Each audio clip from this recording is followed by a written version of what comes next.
যদি আমাকে কাজল পরতে হয় তোমার জন্য, চুলে মুখে রং মাখতে হয়, গায়ে সুগন্ধি ছিটোতে হয়, সবচেয়ে ভালো শাড়িটা যদি পরতে হয় শুধু তুমি দেখবে বলে মালাটা চুড়িটা পরে সাজতে হয়, যদি গলার বা চোখের কিনারির ভাঁজ কায়দা করে লুকোতে হয়, তবে তোমার সঙ্গে অন্য কিছু।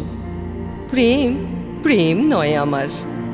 প্রেম হলে আমার যা কিছু এলোমেলো, যা কিছু খুঁত, যা কিছু ভুল ভাল অসুন্দর থাক, সামনে দাঁড়াবো, তুমি ভালোবাসবে। কে বলেছে, কে বলেছে প্রেম খুব সহজ? চাইলেই হয়। এত যে পুরুষ চারিদিকে, কই প্রেমিক তো দেখি না।